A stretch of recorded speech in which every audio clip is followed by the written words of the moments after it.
นธรรมการอนุรักษ์ขนบธรรมเนียมประเพณีต่างๆดังนั้นการตักบาตรเทโวโรหณะครั้งนี้ก็เป็นอีกนิมิตหมายอันหนึ่งที่เราจะร่วมกันอนุรักษ์วัฒนธรรมให้อยู่คู่กับพี่น้องคนไทยพุทธศาสนิกชนพี่น้องประชาชน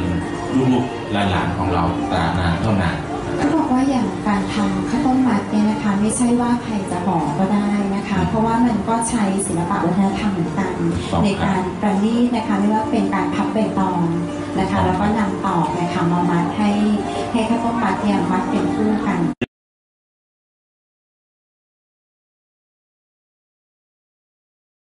สนามหญ้าค่ะที่เราเห็นอยู่นะคะจะเป็นบ้านเรือนบริเวณเพนตรงนี้ค่ะจากงานตักบาตรเทโวที่วัดพลูรู้สึกดีใจนะครับเพราะว่าการจัดงานตักบาตรเทโวเนี่ยเป็นประเพณีวัฒนธรรมที่ผมคิดว่าแต่ละวัดเนี่ยก็จัดอยู่แล้วแต่ก็จัดกันทั่วไปนะครับถ้าเกิดท่านที่ไปทำบุญในวัดใกล้บ้านก็จะมีตักบาตรเทโวในวันหนึ่งค่ำนะครับ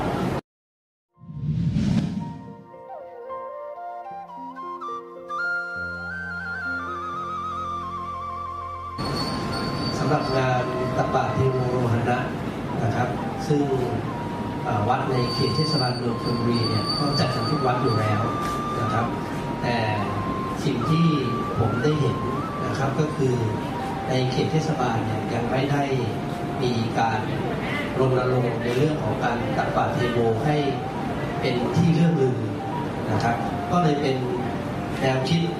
ส่วนหนึ่งนะครับซึ่งผมเองเนี่ยก็ได้ไปร่วมงานตักบาตรเทโวที่วัดพระลูกทุกปีนะครับก็เห็นท่านเจ้าอาวาสนะครับแล้วก็คณะกรรมการชุมชนวัดพระลูกนะครับตลอดจนสถานศึกษาใกล้เคียงเนี่ยคณะกรรมจังหวัดสุพรรณบุรีและท่านนายกเทศมนตรีเมืองสุพรรณบุรีได้กล่าวถึงวันสำคัญของการทำบุญตักบาตรเทโวโรหณะซึ่งเป็นวันที่พระพุทธเจ้าเสด็จลงมาจากที่เป็นวันที่พระพุทธเจ้าเสด็จไปจำพรรษาอยู่บนสวรรค์ชั้นดาวดึงส์เพื่อเทศน์โปรดพระพุทธมารดาเทศบาลเมืองสุพรรณบุรีก็มีความยินดีเป็นอย่างยิ่งและเล็งเห็นถึงความสำคัญจึงขอเชิญชวนประชาชนทุกท่านได้ร่วมกันอนุรักษ์และสืบสานประเพณีและวัฒนธรรมที่ดีเพื่อให้คงอยู่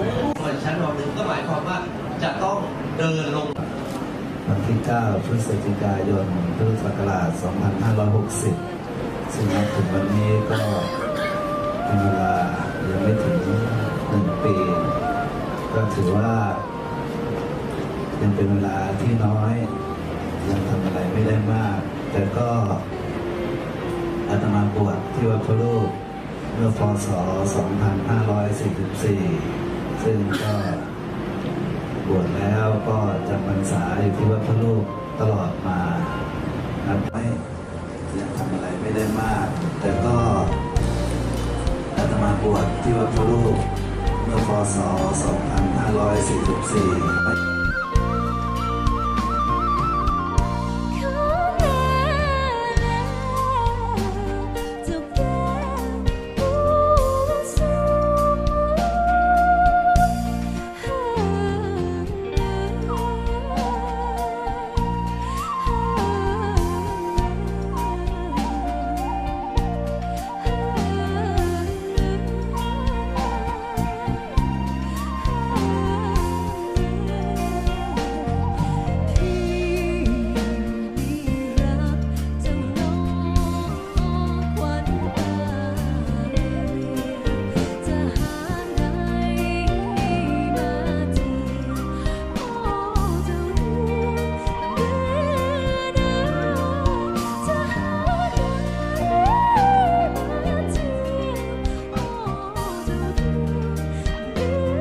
แบบฝ่ายชายได้แก่ท่านรองสราวุฒิรุ่นพงพันธ์รองผู้อำนวยการโรงเรียนเทศบาล2วัดปราสาททองรักษาการผู้อำนวยการโรงเรียนเทศบาล3วัดชัยนาวาส